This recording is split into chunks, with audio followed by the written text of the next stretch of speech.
Assalamualaikum warahmatullahi wabarakatuh. Perkenalkan, nama saya Sabrina Fajri Hilyatul Amani, kelas 8 SMP IP Harapan Umat Brebes. Hari ini saya akan meresensikan buku yang berjudul Half of Lemon karya Sinta Yudhistira. Buku dengan tebal 355 halaman ini diterbitkan oleh PT Indiva Media Kreasi pada tahun 2023. Sobat literasi, apa yang ada dalam benak kalian ketika mendengar kata lemon? Lemon di sini bukan jeruk ya. Lemon adalah panggilan untuk Limonia, tokoh utama dalam novel berjudul Half of Lemon. Novel karya Sinta Yudhistira ini berlatar tahun 2020. Saat itu dunia sedang mengalami pandemi COVID-19. Lemon, seorang mahasiswi yang sibuk dengan urusan kampus dengan berbagai suka dukanya. Ia ingin mengejar mimpi untuk menjadi seorang desainer grafis dan memiliki studio sendiri seperti Ghibli Studio di Jepang. Namun, kedua orang tuanya berharap ia menjadi guru ASN. Di buku ini dikisahkan perjuangan Lemon dalam menghadapi berbagai cobaan hingga akhirnya dapat diselesaikan satu persatu dan mewujudkan mimpinya. Cerita bermula ketika Lemon gagal masuk jurusan DKV yang diharapkannya sejak SMP. Kondisi itu menyebabkan ia mau tak mau harus mengikuti keinginan orang tuanya. Ia terpaksa masuk ke kampus swasta yang tidak populer dan memilih fakultas pendidikan sebagai jalan menjadi guru di sekolah dasar. Novel yang penuh dengan kisah perjuangan Lemon ini menggunakan alur campuran.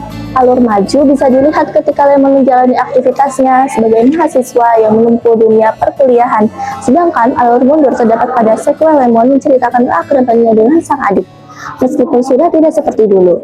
Penulis juga sangat piawai dalam penggunaan sudut pandang orang ketiga.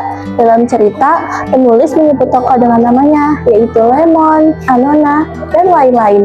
Penulis tidak menempatkan tokoh utama dengan panggilan aku atau saya.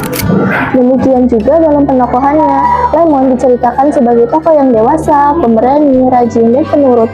Sementara itu, adiknya Anona diceritakan sebagai tokoh yang pintar, cantik, gaul, namun pemalas. Ibu mereka sangat disiplin dan galak, tetapi bapak mereka adalah sosok yang santai namun tetap tegas. Penulis juga piawai dalam memilih kata. Jika pembaca jeli, ada banyak majas yang digunakan seperti perumpamaan, personifikasi, dan metafora untuk memperkuat dan memperindah bahasa dalam cerita. Pesan dalam cerita ini juga kuat dan tidak lekang oleh zaman. Pesannya mengajarkan bahwa manusia memang tak berdaya menentukan nasibnya sendiri. Namun dari cerita ini, kita diajak untuk memikirkan besok kita akan menjadi sosok yang seperti apa. Pesannya sangat kuat, khususnya bagi remaja untuk terus berusaha dan tidak mudah menyerah, dan yakin bahwa kita pasti bisa dan kita pasti mampu asalkan kita mau terus berusaha. Selain itu, alur ceritanya unik, penempatan tokohnya sesuai, dan penggambaran tokohnya sangat detail. Semakin kita hanyut dalam membaca, kita akan menemukan banyak pelajaran yang bisa kita petik. Namun, di sisi lain, penulis sering menyelipkan beberapa kata yang agak sulit dipahami pembaca awam, terutama remaja. Beberapa kali menemukan adanya istilah asing dan bahasa gaul, namun tanpa diserai dengan glosarium. Akan sangat membantu jika penulis melengkapi dengan glosarium, sehingga pembaca awam bertambah pengetahuan kosakatanya. Selain itu, tata letak novelnya juga kurang menarik sehingga pembaca cepat bosan, apalagi untuk anak remaja yang lebih senang dengan tampilan visual. Dari cerita Half of Lemon ini, kita bisa belajar banyak hal untuk meraih cita-cita. Kita harus selalu berusaha dan pantang menyerah. Gagal bukan berarti kita menyerah, melainkan kita perlu mencoba dan terus mencoba lagi sampai akhirnya kita berhasil.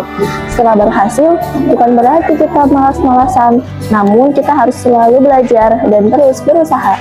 Salam literasi. Wassalamualaikum warahmatullahi wabarakatuh.